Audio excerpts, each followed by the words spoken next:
Hola, buenas tardes. Soy la doctora Esmeralda León López, oncóloga pediatra de la Clínica Ricardo Palma, y hoy vamos a hablar de cáncer infantil. Iniciamos. Bueno, ¿qué es el cáncer infantil? El cáncer es el proceso mediante el cual las células anormales o que se transforman en el cuerpo, en los órganos, comienzan a acelerarse y crecer de forma desordenada y anormal. Y esto puede aparecer en un órgano o migrar a otros órganos que no le corresponden, como son las metástasis. Y la primera premisa de la tarde sería decir que el cáncer infantil es distinto al cáncer de adultos. Y esto es porque ese crecimiento anormal que se produce se realiza en un órgano en crecimiento, como es el de los niños, y no está asociado a los factores externos o ambientales, como en los adultos, que están asociados al consumo de cigarro, a los hábitos alimenticios o a la exposición de la luz solar. Es decir, el cáncer infantil no es prevenible de inicio. Es por eso que esto sería la segunda premisa importante de esta tarde.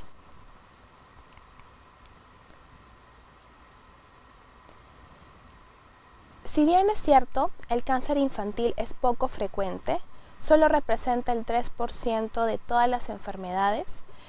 Esto no quiere decir que no sea importante, al contrario. Cada día se diagnostica aproximadamente 1000 niños en el mundo. Anualmente hay 300.000 nuevos casos. Y en el Perú se estima que aproximadamente 2000 niños van a ser diagnosticados durante un año. Y en esos 2000 niños, probablemente unos 600 no lleguen a tener diagnóstico por lo acelerado del proceso y por la falta de conocimiento de muchos profesionales de esta enfermedad que es el cáncer infantil.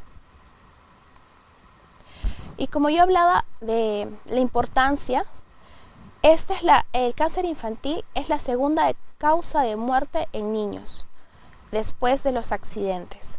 Y esto quiere decir que el cáncer tiene una carga de enfermedad muy importante, ya que tiene un porcentaje alto de años de vida saludables perdidos. ¿Qué quiere decir?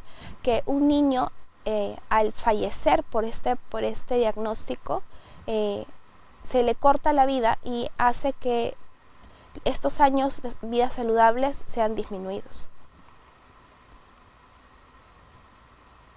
Es por eso que la detección temprana en cáncer infantil es importante, ya que como partimos de la segunda premisa de esta tarde, no es prevenible, no nos da el tiempo de poder prevenir.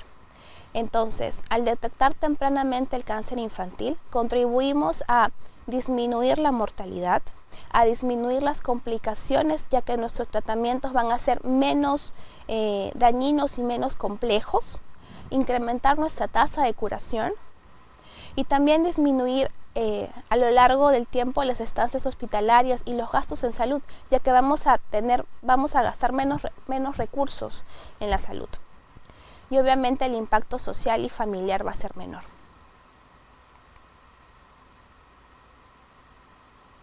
Entonces, ¿cuál es la causa del cáncer infantil? Si bien es cierto, la mayoría de cánceres en niños surgen como un resultado de mutaciones en genes de novo, que quiere decir nuevos, que no son heredados, ¿sí? El 10% de estas mutaciones son germinales. ¿Qué quiere decir eso? Que son heredados de padres a hijos. Por ejemplo, como en la imagen que vemos ahí, un reflejo, una mancha blanquita en el ojo, eso es retinoblastoma. Entonces, el 45% de los niños con retinoblastoma pueden heredar eso a sus hijos. Y quiere decir que un padre que ha tenido retinoblastoma puede tener un hijo que sea portador de este gen. Las mutaciones heredadas relacionadas a síndromes familiares, por ejemplo, linfraumeni está asociado a tumores cerebrales y a leucemias. El síndrome de Beckwith-Wiedemann, que ustedes pueden ver en esa imagen, que es un conjunto de presentaciones, es decir, la cabeza pequeñita, la lengua grande, una hernia umbilical, estos pacientes tienen más frecuencia de desarrollar tumores abdominales, tanto hepatoblastoma como tumor de Wilms, que es el tumor renal más frecuente. También tenemos síndrome de Noonan, anemia de Fanconi, entre otros. Y como la imagen que ustedes pueden ver en esta diapositiva, en esa espalda el niño tiene manchas café con leche. Esto posiblemente sea un niño con neurofibromatosis, y la neurofibromatosis está asociada a tumores de cerebro, a leucemias y linfomas, ¿sí? También hay trastornos de la inmunidad congénita o adquirida que están asociados o que tienen una probabilidad de hacer cáncer más frecuente que la población general. El ejemplo que les presento hoy es un síndrome Wiskott-Aldrich, un síndrome de Wiskott-Aldrich, en el que está más asociado a tumores cerebrales, ¿no? El VIH o el SIDA también está asociado a tener una mayor frecuencia de linfomas. El síndrome de Down es un síndrome en el cual hay 20 veces más la probabilidad que estos pacientes hagan leucemias. Lo más frecuente es una leucemia linfática aguda. No quiere decir que todos los pacientes con síndrome de Down hagan enfermedad. Lo que quiere decir es que estos tienen una posibilidad de realizar o de desarrollar leucemia, ¿sí?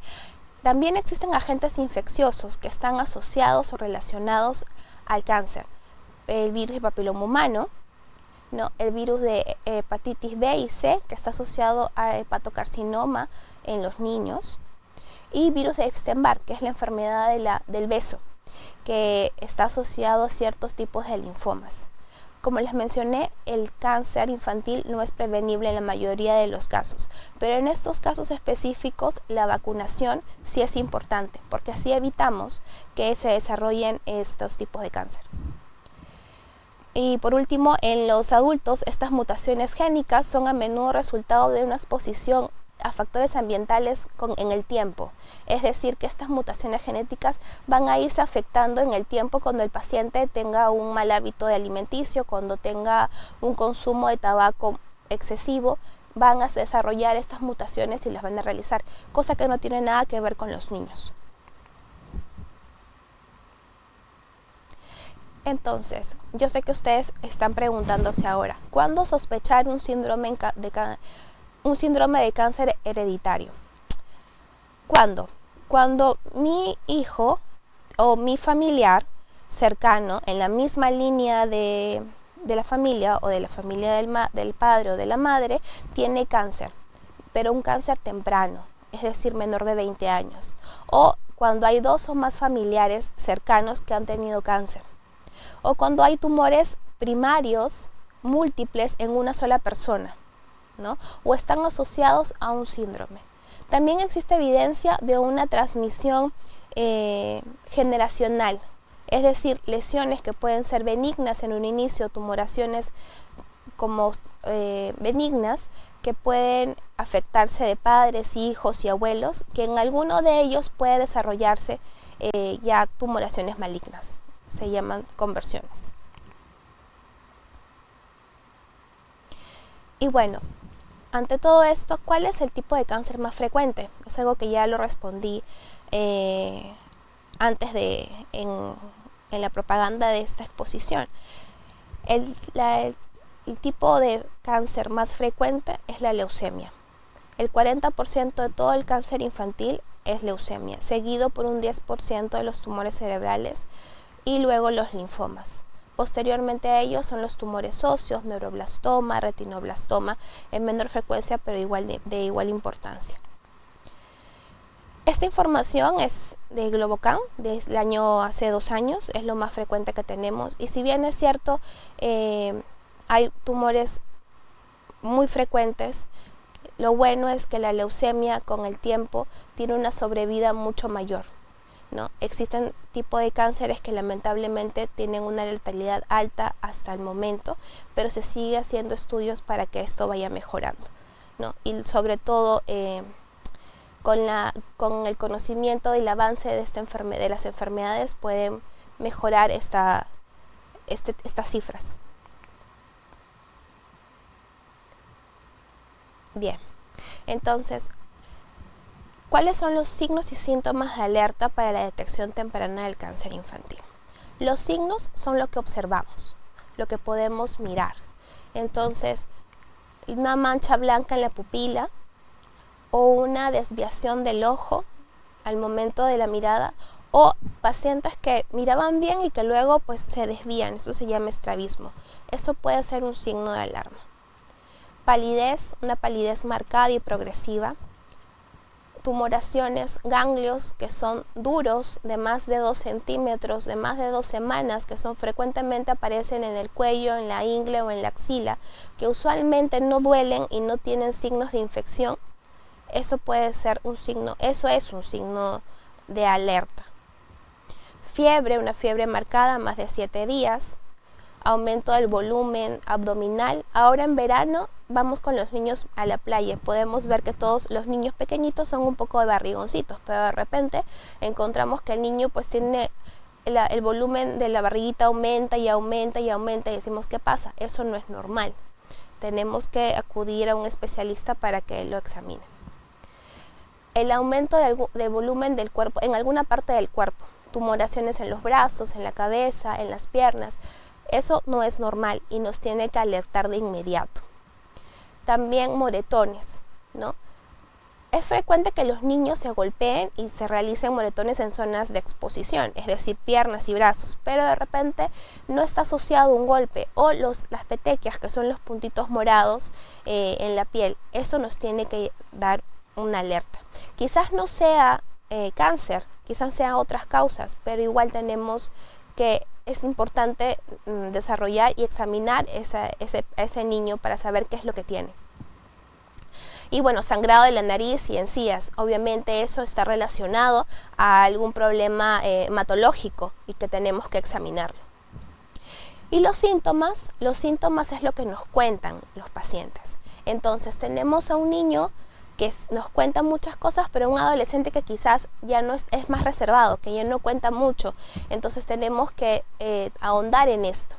Por ejemplo, un dolor de cabeza que va aumentando con los días, que es matutino y que con el día se vuelve muy severo de repente, o que se asocia a los vómitos. Eso no es normal. Si bien es cierto, la migraña es cada vez más frecuente en nuestra infancia por el uso de instrumentos eléctricos, celulares y lo demás, tenemos que estar alertas también porque puede ser que exista algún problema neurológico. Obviamente, si esto está asociado con convulsiones o con desmayos o con pérdida de fuerza de algunas extremidades, eso está por demás decir que eso es una alerta que tenemos que acudir a nuestro pediatra o a un centro especializado. ¿No? Y dolor en el hueso. Es frecuente que los niños tengan dolores óseos, ¿no? Pero estos no los limitan. El dolor de crecimiento no limita la actividad del paciente. Entonces, un dolor óseo que persiste y que es marcado y que lo limita al caminar, eso nos llama la atención. ¿No? Tenemos un paciente que nos puede decir pues que está cansado, que no tiene ganas de jugar, que no tiene ganas de comer, o la profesora en el colegio nos dice está muy dormilón o está muy cansado. Eso nos tiene que llamar la atención. Y si pensamos en cáncer, ¿qué hacer?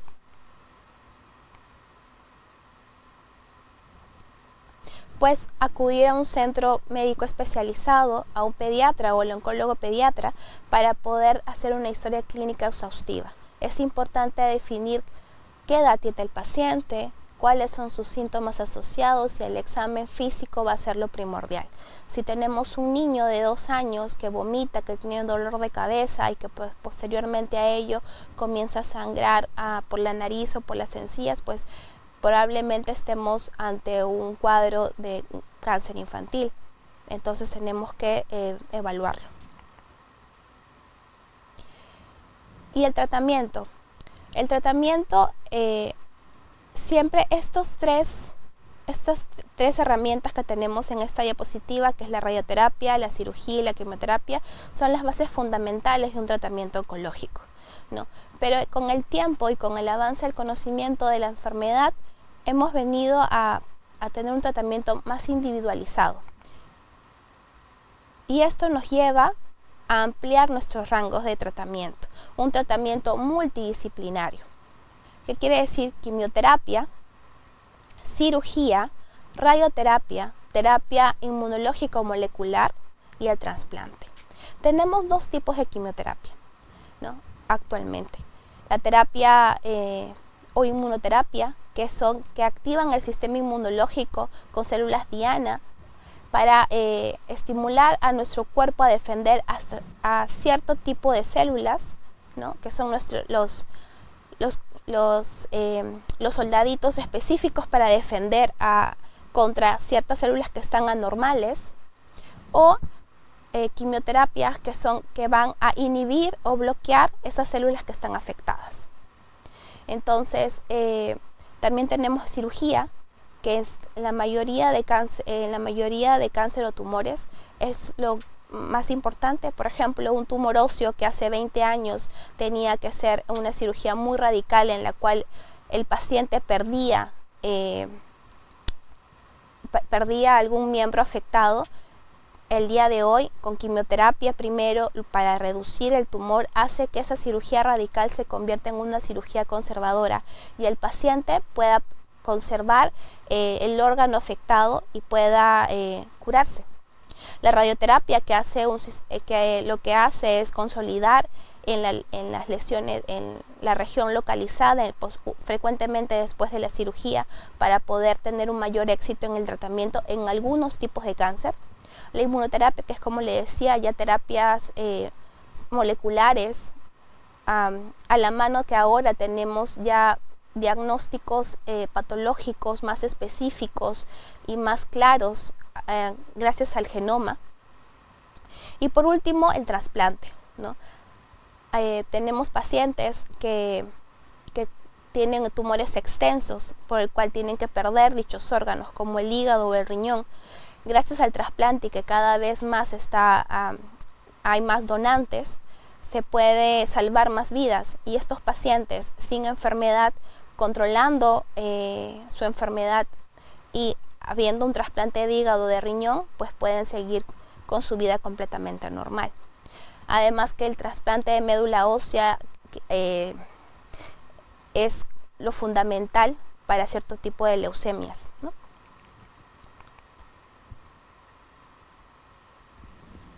Y como hablé, el enfoque multidisciplinario, no solamente somos los médicos los que enfocamos esta especialidad, sino que tenemos que tener a la mano pues a una enfermera oncóloga pediatra experta en tratar niños y manipulación de catéter port, que por ejemplo es lo más idóneo para los pacientes que reciben quimioterapia.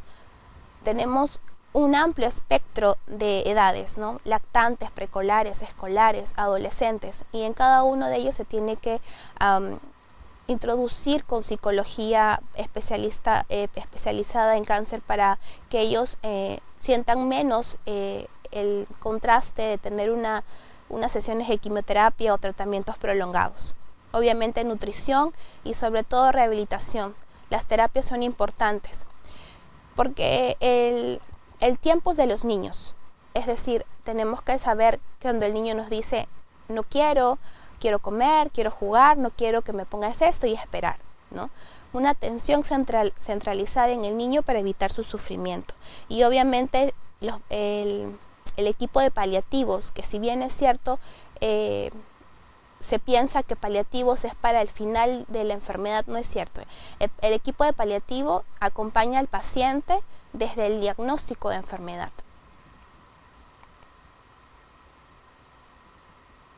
Bien, como dije, el abordaje es multidisciplinario. Existen modalidades de tratamiento cada vez con menos efectos secundarios, sobre todo porque tenemos pacientes con vidas más prolongadas.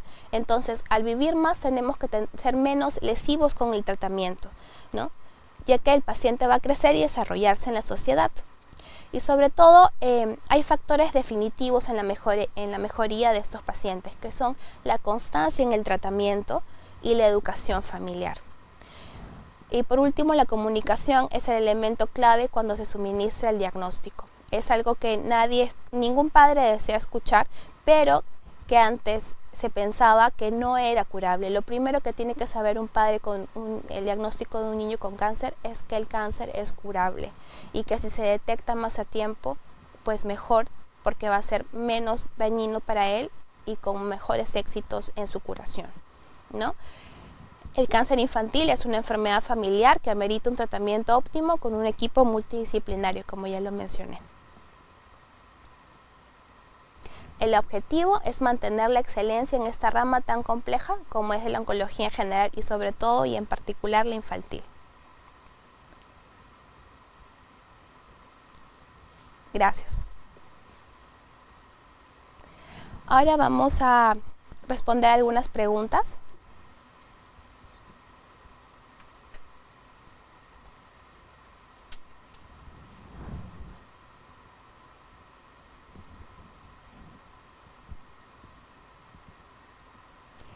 Doctora, ¿qué tan frecuente es el cáncer infantil?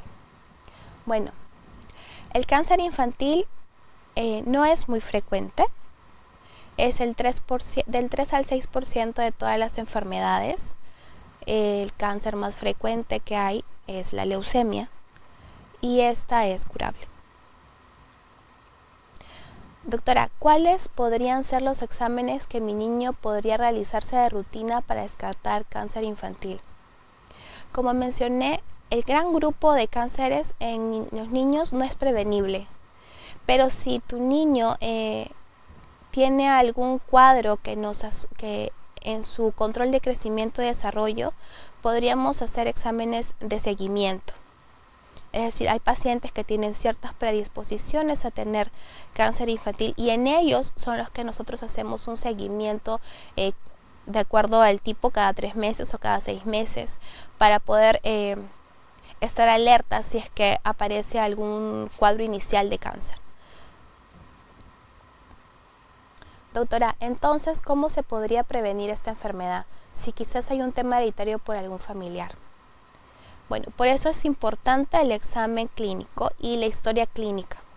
La historia clínica con un especialista va a ahondar en tu historia familiar y va a poder evaluar si es que necesita algún examen prioritario de seguimiento.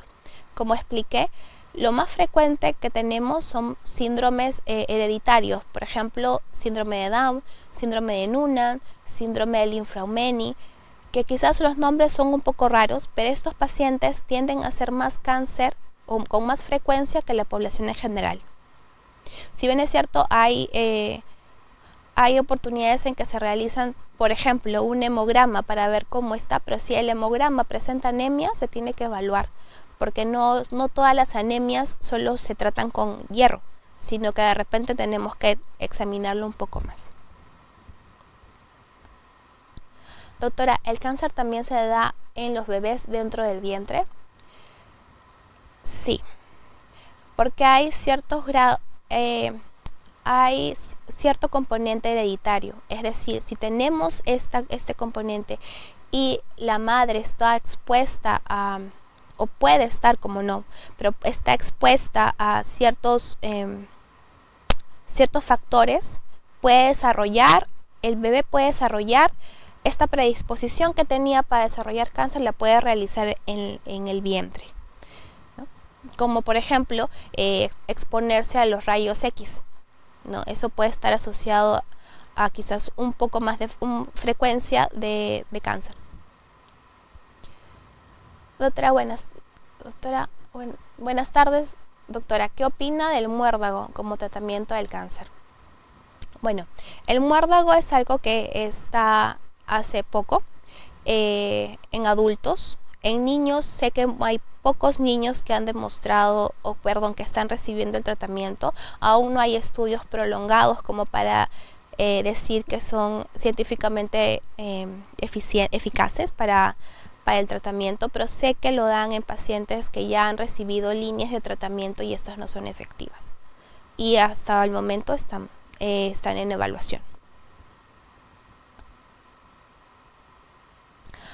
Disculpe, doctora, para hacer un trasplante de médula espinal, primero se debe de limpiar médula con quimioterapia o de frente se puede hacer el trasplante de médula. Para que un trasplante de médula sea efectivo, el paciente tiene que estar con una citometría de flujo negativa, ¿no? Al momento de que yo asumo que es un paciente con leucemia, el momento que el paciente con leucemia se trata, va clasificándose en riesgos. Si este paciente tiene un riesgo muy alto o indicación para trasplante o es una recaída, siempre tiene que limpiar con la quimioterapia para ir a trasplante. ¿Cómo se aplica la radioterapia o quimioterapia en niños? La radioterapia es una máquina como una tomografía, pero mucho más especializada, que emite rayos a una zona específica del órgano. Es decir, por ejemplo, si un niño tiene un tumor cerebral y es operado, luego de la cirugía o dependiendo del programa de tratamiento que se le dé, se le aplica los rayos en las zonas localizadas donde estuvo el tumor frecuentemente. Y eso se realiza de forma secuencial en sesiones que pueden durar aproximadamente un mes o un poco más. Y la quimioterapia es un tratamiento que se le aplica a la vena. Y por eso hablaba de un catéter que frecuentemente se usa en los niños, que es el catéter port, que es una instalación de un catéter que se coloca en el cuerpo del paciente para evitar las lesiones en los brazos por tantas venopunciones. Y luego, o por la vena, también se puede aplicar la quimioterapia. Una vez colocado una vía, se le administra el líquido que contiene los citostáticos o la quimioterapia para poder, con las premedicaciones, con la hidratación, con lo que le corresponde en cada tratamiento. Doctora, ¿usted recomienda siempre una segunda opinión? ¿Es fácil de diagnosticar esta enfermedad? Esta enfermedad o este grupo de enfermedades hace unos años no era fácil de diagnosticar porque no se pensaba mucho, porque la idea de la mayoría era que el cáncer infantil no existía o no tenía cura. Pero como les expliqué, el cáncer sí se diagnostica, no es fácil de diagnosticar porque usualmente no es lo primero que se piensa. Cuando tenemos un ganglio inflamado, por ejemplo, el ganglio inflamado, uno va al médico y lo que primero se puede pensar en orden, como nos enseñaron, es que sea algo infeccioso. Si pasó más de una semana y con el tratamiento antibiótico no mejoró, se sigue pensando en qué pasó, qué causa tiene. Puede ser un cáncer. Ahí es que uno tiene que realizar y evaluar ese ganglio, ¿no? Y bueno, una segunda opinión siempre es válida y importante. ¿La leucemia se puede curar? ¿De qué depende? La leucemia sí se cura. Lamentablemente en otros países donde tenemos a la mano mayores herramientas, pueden llegar hasta un 85% de sobrevida. Aquí en Perú tenemos también esas mismas herramientas, pero lamentablemente no se dan al acceso de toda la población, ¿no? Y depende mucho del tratamiento, en la respuesta del propio paciente y de cuánto se demoró este niño en ser diagnosticado, porque la enfermedad continúa avanzando hasta el diagnóstico y hasta el tratamiento. Entonces, mucho depende del huésped, que es el paciente, y también depende mucho de la rapidez con la que se inició el tratamiento. La única forma de tratar los tumores es con cirugía. ¿De qué depende esta decisión? Depende mucho de la localización, depende mucho de el tipo de patología. Es decir, por ejemplo, si tengo un tumor de hueso y esto está en un miembro que puede ser, por ejemplo, en la pierna y es fácil de sacar, se saca. Pero, ¿qué pasa si está localizado en una zona donde es muy riesgoso? Entonces la decisión se toma en dar quimioterapia. ¿Qué pasa si esta tumoración es un cáncer tipo linfoma? entonces se le da quimioterapia, porque sabemos nosotros que al darle quimioterapia este tumor puede disminuir hasta desaparecer.